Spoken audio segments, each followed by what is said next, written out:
Hey YouTube, friends, and everyone else. Welcome to a collection update series that I've been meaning to do for some time. It's a complete overview of my entire collection, which I really haven't done in about 2 years, maybe a little over 2 years. Today I'm going to start with my science fiction fantasy section, and the organization of these could be a little bit better than the way I have it, but well, the organization system still makes some sense. I've been doing some purging and rearranging and everything else, but everything is generally where it's supposed to be. So I guess we'll start down here at the bottom. In case you notice, yeah, my Blu-rays and DVDs are mixed together. I used to keep them separate once upon a time, but I actually kind of prefer it this way so I can keep everything in the same genre, because there are a lot of movies that I don't really intend on purchasing again on Blu-ray. Mainly cost factors and that, and I just don't watch them enough to justify buying them twice.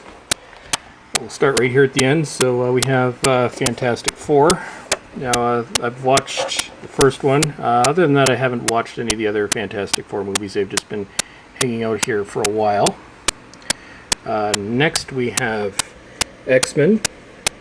Great movie from 2000, and X-Men 2 is on this shelf somewhere. We'll take a look at that later. It's actually supposed to be right here where I Am Legend is. X-Men The Last Stand. A lot of people complained about that movie. I'm not really going to go into it myself. If you want to see someone rip it a new one, just check out Zaran Isaac's review on it. It's actually pretty amusing because, yeah, the movie, that particular film does have a lot of problems.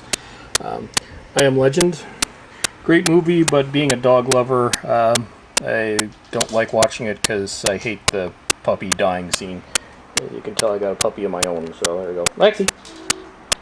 She co-starred in many a video. Anyway, so back to this. So then we go on to Lord of the Rings.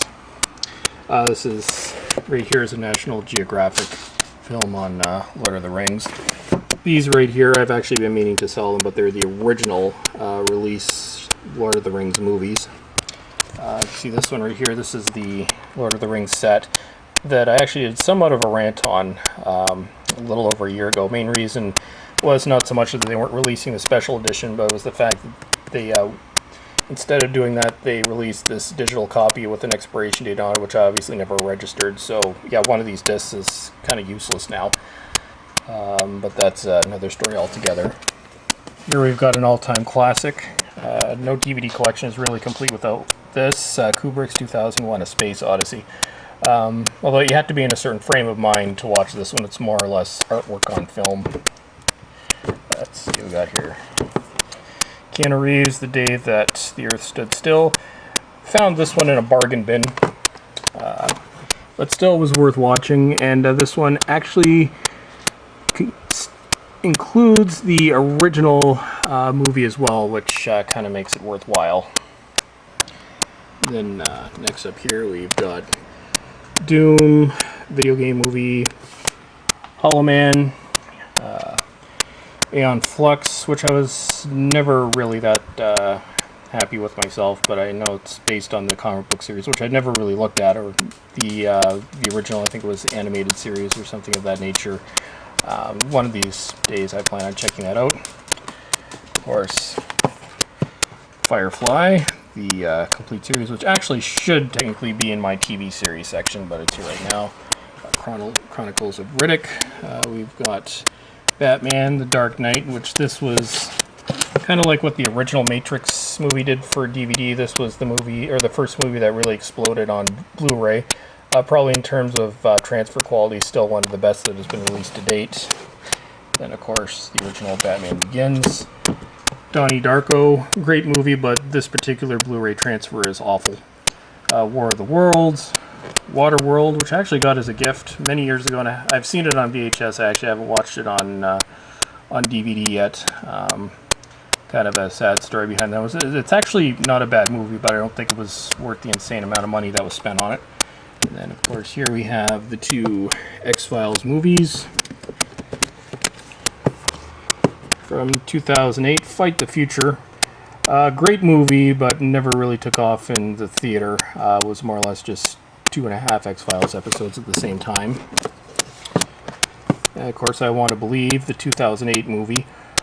I think the strongest points in this movie is kind of the background, or you get to catch up on the characters. The story itself, I don't know, I think they could have done a little bit better. Iron Man, like the first one. Second one, I saw it in the theater, and it was okay, but didn't really live up to the first one. Then, of course, this is a staple of many DVD collections, the Alien Quadrilogy, which, of course, has since been re-released on Blu-ray, but for right now I'm still happy with my DVD version, and the only one of the new series, Alien vs. Predator. Then, of course, the Star Trek movies, which a few years ago I did in-depth reviews on both of these. So, the original motion picture, The Next Generation. Over here we've got the Terminator. Now, these are, of course, the original Terminator releases back when Blu-ray came out. Terminator 1, Terminator 2, which I don't know how many different DVD releases this one has. DVD, VHS, Blu-ray, but it's been a lot. This is just a stripped-down basic version. And Terminator 3, which is by far the weakest of the three of them, but I still find it to be an enjoyable movie. Of course, here we have Sin City. And Superman Returns. The Superman Return action movie, which never really took off. Spider-Man, my DVD of Spider-Man 1, or the first Spider-Man movie, is got scratched to hell and it doesn't actually work anymore. It fell out of the case and got stuck behind a counter, and a dog or something got it. That was a few years ago.